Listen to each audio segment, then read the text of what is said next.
Bonjour, je suis ravie de vous retrouver pour partager ce moment. Chaque semaine, je vous propose de prendre un petit temps pour vous, un temps pour laisser votre corps et votre esprit faire ce qu'ils ont à faire. Cela passe par ne rien faire d'autre que d'écouter ce qu'il suit. Prévenez votre entourage que vous ne souhaitez pas être dérangé pendant les quelques minutes qui viennent et que vous vous accordez. Installez-vous confortablement dans un endroit tranquille. Voilà, comme ça, tranquille, confortable. Ainsi installé dans cet espace, comme dans une bulle protectrice et enrobante, je vous invite à écouter l'histoire qui suit. Et cette histoire s'appelle Le conte de la loi de Yante. Il était une fois, dans un petit village niché entre des montagnes majestueuses et une mer scintillante, un endroit où le bonheur semblait échapper à tous. Les habitants du village, bien que chaleureux et bienveillants, semblaient constamment en quête de quelque chose de plus, de quelque chose qui leur apporterait enfin cette paix intérieure tant recherchée. Parmi eux vivait une jeune femme nommée Astrid. Astrid était connue pour sa gentillesse et sa douceur. Elle passait ses journées à aider ses voisins, à écouter leurs soucis et à partager de petits moments de joie. Cependant, malgré ses efforts, elle ne pouvait s'empêcher de ressentir une certaine tristesse dans leurs yeux, une tristesse qui la touchait profondément. Un soir, alors que le soleil se couchait en laissant des traînées dorées sur l'horizon, Astrid décida de rendre visite à sa grand-mère, Ingrid, une femme sage et respectée par tous. Ingrid vivait dans une petite maison en bois, entourée d'un jardin luxuriant où poussaient des fleurs de toutes les couleurs. C'était un endroit magique, empreint de sérénité. Ingrid accueilla Astrid avec un sourire chaleureux et l'invita à s'asseoir près du feu crépitant. « Grand-mère, commença Astrid, les gens du village semblent si malheureux, malgré tous nos efforts pour nous entraider et nous soutenir. Pourquoi est-il si difficile de trouver le bonheur ?» Ingrid prit un moment pour réfléchir, puis elle se leva et alla chercher un vieux livre de contes qu'elle ouvrit à une page précise. « Astrid, dit-elle doucement, je vais te raconter l'histoire de la loi de Yante. Écoute bien, car elle renferme une sagesse qui pourrait nous guider vers le bonheur. L'histoire de la loi de Yante.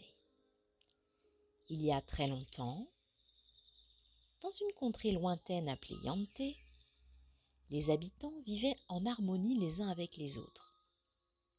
Ils avaient des lois non écrites, transmises de génération en génération, qui les aidaient à maintenir cette harmonie. Ces lois étaient connues sous le nom de la loi de Yante. Les 10 commandements de la loi de Yante étaient simples mais profonds. Ils disaient: premièrement, ne crois pas que tu as quelque chose de spécial. Deuxièmement, ne crois pas que tu es plus intelligent que nous. Troisièmement, ne crois pas que tu es meilleur que nous. Quatrièmement, ne crois pas que tu sais plus que nous.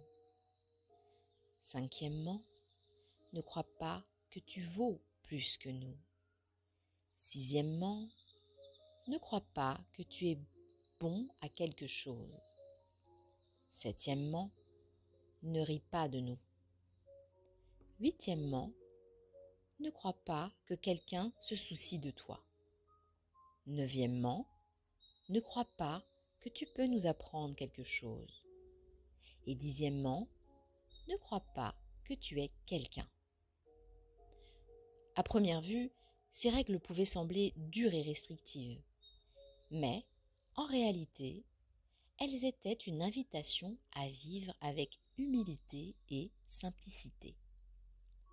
Elles encourageaient les habitants de Yante à se considérer comme des égaux, à valoriser la contribution de chacun et à vivre en harmonie sans compétition ni arrogance.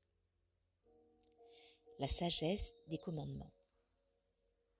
Ingrid continua son récit avec une douceur empreinte de nostalgie. Astrid, les commandements de la loi de Yante n'étaient pas là pour rabaisser les gens, mais pour leur rappeler à l'essentiel. La modestie, le respect mutuel et la reconnaissance de la valeur de chacun. Il savait que le bonheur ne vient pas de la compétition ou de l'orgueil, mais de l'interconnexion et de la simplicité. Elle raconta comment les habitants de Yante trouvaient du bonheur dans les petites choses, le partage d'un repas, la joie de travailler ensemble dans les champs, le plaisir simple de contempler un coucher de soleil. Ils apprenaient à ne pas se comparer les uns aux autres, mais à apprécier la richesse de leurs différences. Astrid écoutait attentivement, sentant son cœur se réchauffer à mesure que les mots de sa grand-mère prenaient vie. Elle comprit que la loi de Yante, loin d'être une contrainte, était un chemin vers un bonheur plus profond et authentique. La leçon pour aujourd'hui. Ingrid sourit en voyant l'éveil dans les yeux de sa petite fille. Ma chère Astrid, le bonheur n'est pas une quête solitaire. Il est fait de moments partagés, de respect et de reconnaissance de la valeur de chacun. La loi de Yante nous enseigne que nous n'avons pas besoin de nous comparer ou de nous élever au-dessus des autres pour trouver la paix intérieure. En vivant avec humilité et en valorisant notre communauté, nous pouvons découvrir un bonheur durable. Ingrid ferma le livre avec un sourire bienveillant. Astrid, le cœur apaisé, sut que le chemin vers le bonheur était désormais plus clair.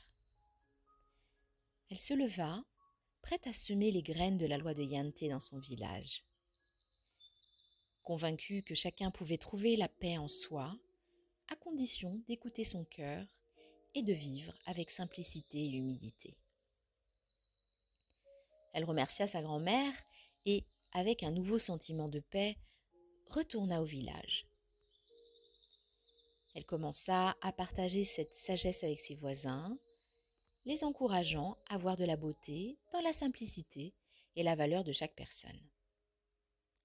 Peu à peu, les villageois commencèrent à changer leur manière de penser et à trouver du bonheur dans les petites choses de la vie quotidienne. Ainsi, la loi de Yante, avec ses commandements simples mais puissants, montra aux habitants du village que le bonheur se trouve souvent là où on ne s'y attend pas. Dans la modestie, le respect mutuel et l'appréciation de la richesse de nos différences. En écoutant notre moi profond et en vivant en harmonie avec ceux qui nous entourent, nous pouvons découvrir un bonheur qui transcende les apparences et les possessions matérielles. Et toi, cher auditeur, peut-être trouveras-tu dans ce conte des graines de sagesse pour cultiver ton propre jardin de bonheur. C'est ce que je te souhaite de tout cœur. J'espère que tu as apprécié cette histoire. J'espère que tu y trouveras ce que tu dois y trouver. J'espère que tu as pu te ressourcer.